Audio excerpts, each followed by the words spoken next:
Trade may not be the top issue among voters' minds, but it's been haunting investors.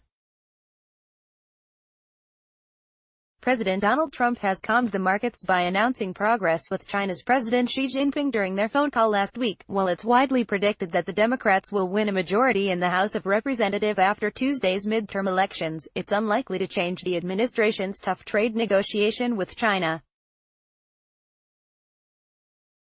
A House controlled by Democrats may even push for a further escalation of a trade war with Beijing, according to experts. President Trump's power in trade. Screenshot. Deutsche Bank, U.S. Presidents have enormous power in shaping foreign policy, including trade.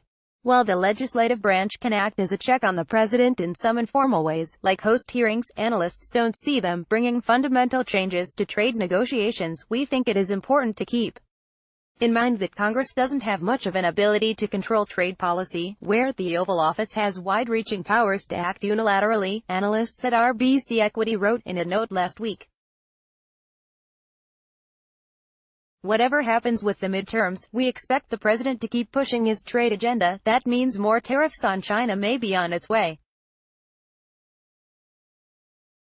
The administration is reportedly ready to impose tariffs on more imported goods from China if the meeting with Xi produces no major progress. While the U.S. business community has voiced their concerns, neither party would likely change the imposition of tariffs once Trump makes up his mind. Economists at Goldman Sachs believe the lack of political consensus on appropriate trade policy further reduces the likelihood that either party would enact legislation to resolve the ongoing trade tensions. A divided Congress may even push the White House to take a look at other things. With little prospect for legislative action, the White House might become even more focused on issues where it can act unilaterally, like tariffs, Goldman Sachs wrote in a note in August. Some Democrats may support an escalation. Senate Minority Leader Chuck Schumer of NY has praised Trump's stance on China. AP photo, Alex Brandon. While Trump's tariffs on steel and aluminum from allies received mixed reactions, his push on China to demand fairer trade practices has been met with bipartisan approval. The general tone from Congress is to take a hard line with China, according to Gary Huffbauer of the Peterson Institute for International Economics, who expects tensions with Beijing to heat up in the next few months. Huffbauer said a Democrat-controlled House will try to restrain and force Trump to consult with Congress, which doesn't mean any relaxation.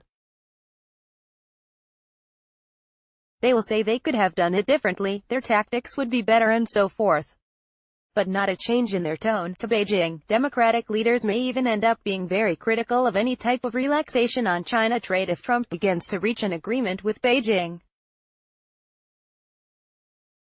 Senate Minority Leader Chuck Schumer, DNY, for example, has accused China of stealing U.S. intellectual property and praised Trump's tariffs. In July, the U.S. Commerce Department signed an agreement with ZTE to lift the ban on it doing business with U.S. companies. Schumer called it a direct betrayal of Trump's promise to be tough on China and protect American workers. Some Democratic politicians have expressed support for President Trump's trade war, so they may actually support an escalation against China, Deutsche Bank strategist Quinn Brody wrote in a report last week. Crystal, who covers technology and trade for Yahoo Finance. Follow her on Twitter. Read more. Americans who say their finances haven't improved mostly blame Trump. Why you won't feel much pain from Trump's tariffs this holiday season. Amazon bought Whole Foods a year ago. Here's what has changed.